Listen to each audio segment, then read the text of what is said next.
Sir but end of the day it's all about getting, అంటే ఈ movie వచ్చింది, next ఇంకొంచెం మంచి పాత్ర రావాలి, ఇంకొంచెం మంచి క్యారెక్టర్ రావాలి. సో ఇక్కడ ఆ ప్రాసెస్లో ఈ కన్ఫ్యూజన్ ఏమైనా వచ్చిందా? నేను సెలెక్టివ్గా చేస్తూ పోతే మేబీ నా దాకా అప్రోచ్ అవ్వాలనుకున్న వాళ్ళు చేస్తారో చేయరో కన్ఫ్యూజన్లో. లేదు, కన్ఫ్యూజన్ ఏం లేదు, కానీ తెలిసి ఇది అవుతుందని కన్ఫ్యూజన్ ఏం లేదు. అయినా కన్ఫ్యూజన్లో ఏదొచ్చింది చేసుకోవాలనేది కూడా ఇప్పుడు రాలేదు మైండ్లో, ఇప్పుడు కూడా లేదు. అప్పుడు ఎంత క్లారిటీ ఉందో ఇప్పుడు కూడా ఎంత క్లారిటీ ఉంది వాళ్ళకి. సార్ అంటే ఇప్పుడు అన్ని వాళ్ళకి ఏముందో మనకు తెలియదు కదా. వాళ్ళు అదే అంటే ఇప్పుడు సెలెక్టివ్గా అంటే ఆల్రెడీ ఆ టాక్ వచ్చింది, ఏదంటే అది చేయడయా ఏదైనా ఉంటే మంచిగా ఉంటుందని చెప్పాయనకని చెప్తారు.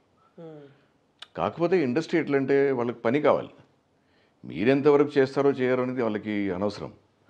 వాళ్ళకి ఆ పర్టికులర్ సీన్కి ఆ పర్టికులర్ సీక్వెన్స్ కానీ ఆ పర్టికులర్ క్యారెక్టర్ కానీ ఎవడో ఒకటి కావాలి, వాళ్ళకి ఆ పని అయిపోవాలి. అప్పుడు ఓహో ఫలానా వాళ్ళని పిలుద్దామా అనేది ఉండదు. Selected directors are there who would say that కాదండి ఈ క్యారెక్టర్కి మీరే కావాలని చెప్తారు.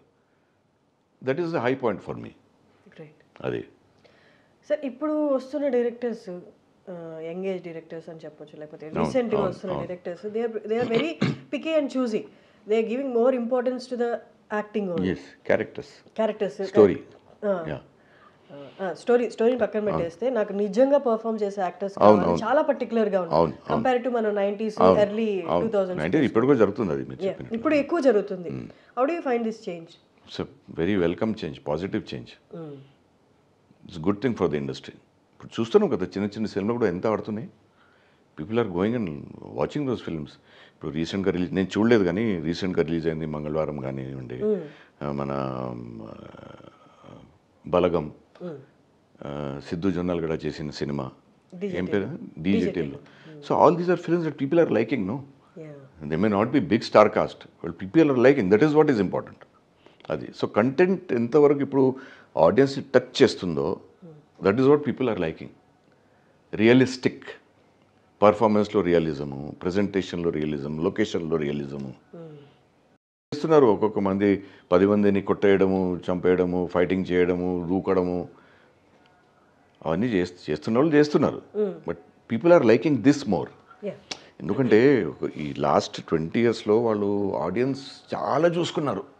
సో అన్ని ఛానల్స్ వచ్చేసరికి people got exposure to world cinema, world literature, stories అన్నీ పట్టుకుంటున్నారు. ఒక టీజర్ కానీ ట్రైలర్ వచ్చిందనుకోండి, ఒక ప్రోమో వచ్చిందనుకోండి, కట్ అని పట్టుకేసి అరే ఆ సినిమాలో అట్లనే తీశారు, ఫలానా సినిమా, ఫారిన్ సినిమాలు రెఫరెన్స్ ఇచ్చేస్తారు. సో ఇప్పుడు జనాలకి ఏంటంటే మనకు దగ్గరున్న కల్చర్, మనకు దగ్గరున్న రిలేషన్షిప్స్ ఏమైతే ఉన్నాయో అవి చూపిస్తే they are getting emotional involved. Exactly.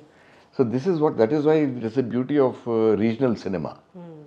అంటే తెలుగు కూడా రీజనల్ సినిమా మనం చెప్పుకోవచ్చు. కాకపోతే in our effort to become international we are losing the Telugu culture. Exactly.